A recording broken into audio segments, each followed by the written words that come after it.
MGTOW is necessary for a lot of different reasons. There's just a lot of misinformation out there. And I want to clear up several things for guys who are, red pill just used to be called being a man. That's what it really comes down to. MGTOW was a response, as BGS said it best, but it's necessary. I'm gonna tell you right now, I don't care what you think, women, gynocentrism, all these other things, they aren't the enemy. The real problem is whiny, crybaby men, simps, white knights, and manginas. Cause what it comes right down to is life is a game. And the winners the winners aren't the ones complaining, it's the losers. If you're always in somebody's comment section, hating on women with your blank ass avatar, and if I see just an initial and I don't see your picture, I'm gonna assume, especially if you're a woman, you're fugly. But if you're a dude and you don't have a picture and you on some irate over the top stuff, I'm just gonna assume you're a loser, because losers don't complain. Let me tell you why losers don't complain. Because they just lost the game.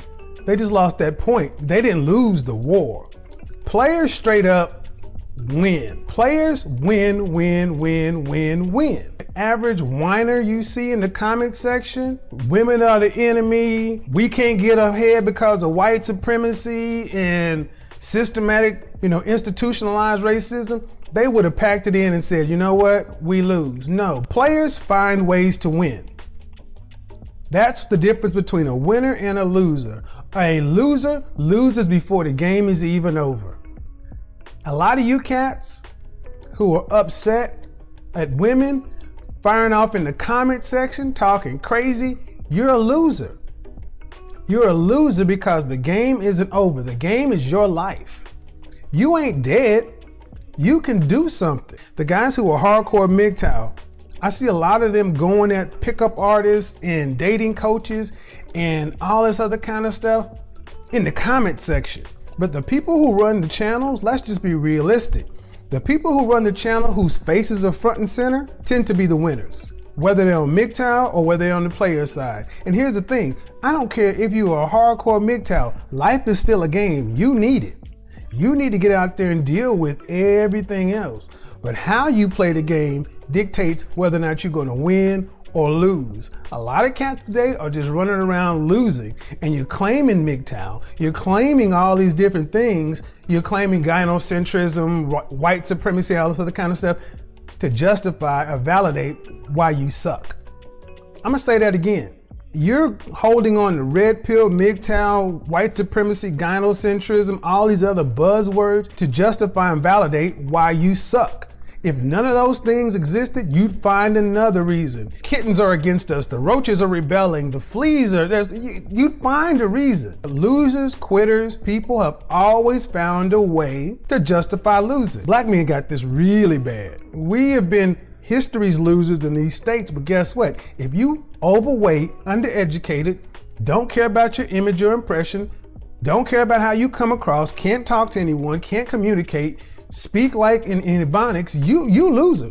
Someone who has a scarcity mentality, someone who always believes that the glass is half empty. You don't have to tell someone with a winning mindset, your game is weak here. You need to go practice on your free throws. Your game is weak here. You need to go practice on your 40 time. Your game is weak here. You need to go practice on your math. Players win. Yeah, players win, win, win, win. They don't always win, but they win enough to call themselves winners. There's something that was said, it doesn't matter if you win or lose, it's how you play the game. True. It doesn't matter if you win or lose, it's how you play the game. But if you lose long enough, you are a loser. But losing is a mentality. Losing is a lifestyle. Losing is a mindset. You can change around and decide you want to win. The first thing you got to stop doing is bitching and complaining about everybody else, arguing about what's the white supremacy, women, such and so forth. Look at yourself and say, you know what? I'm overweight, undereducated, but performing below my ability. Women don't holler at me because I ain't even a man. Why should anybody want to respect me when I don't even carry myself with the modicum of respect? You need to get yourself together. That's why it doesn't matter. Money, looks, all this other stuff, that only comes into consideration after your first demand. A man cares about himself and carries himself according to a standard. I have a standard. I hold myself accountable because I'm a winner. I win in everything I do, and even when I lose, I win. Because you can lose the game, you can lose the point, but don't lose the lesson. Do something, lose, learn, lose better. But I am so sick of men whining all the goddamn time, because it ain't the women who will have the problem. It is you. You. You could take all the fat, ugly broads and move them to the side. Women only follow what the men do. And that's where we have a real problem, because as men, we know we got an issue. You know, at the end of the day, you won't do it because you don't value yourself. You won't invest in you because you don't value you. Well, then don't ask the world to place value on you. Don't ask the world to respect you if you don't respect yourself. This is one problem I have, especially with my group of black men. I talk about the things we need to do, and I talk about the things we need to address. We got to respect ourselves first. We got to carry ourselves in a way that does not matter. Jim Crow, new Jim Crow, racism, such and so forth, blah, blah, blah. My grandfather, his father, all those men had to deal with a hell of a lot more stuff than this. I've never been spit on. I've never seen anyone lynched. My grandfather was shot and wounded in World War II. Purple Heart, came back here and had to be called boy for the majority of his life. His father fought in World War I. You couldn't even come back after you fought over there. Black men were being hung in their uniforms. I have never had to experience any of this. So how dare me sit around talking about, well, that system is keeping us down. Would be more of a disrespect to what he's done for me and the other men did for me if I sat around and bitched out about, man, I can't wear Jordans. It ain't fair that I gotta deal with the white man system. I shouldn't have to change. White guys don't have to change. Boo, boo, boo, boo, boo. I shouldn't have to do. Coulda, woulda, shoulda. Men don't deal in it's not fair. It's not fair. Every time you hear it's not fair, just put a bitch in front of it or after it. You can do whatever it is you want to do today. You don't have to you can start a business. You don't have to have brick and mortar building, inventory, line of credit, whatever. Whatever you desire to do, you can get it done. You have so many men giving so much information. You don't have to have the resources of the top 1%, 10%, but you have to have the mentality. That's what has always made a lot of us good, being hustlers.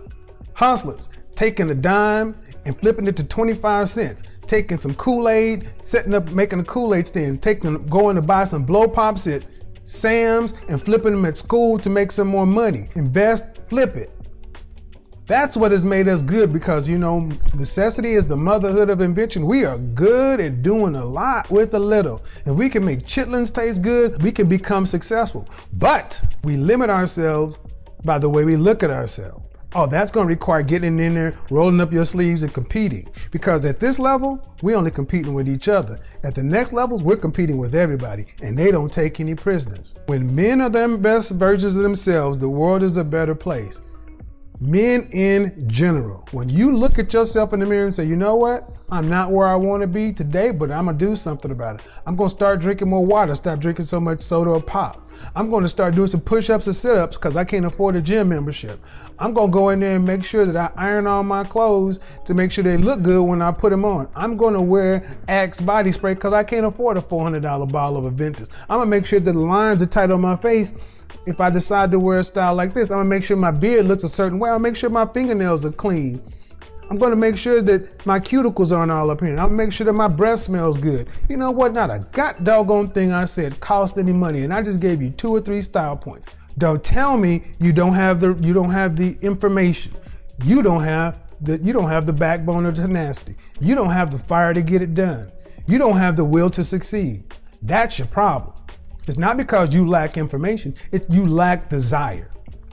Because at the end of the day, you don't feel like you're worth something. There is no reason that a man today should not be able to succeed on his own terms if he values himself. Men, red pill, always been the same. Players win, whiners lose. Winners find a way to win. Losers give you reasons why they can't. Point blank, period.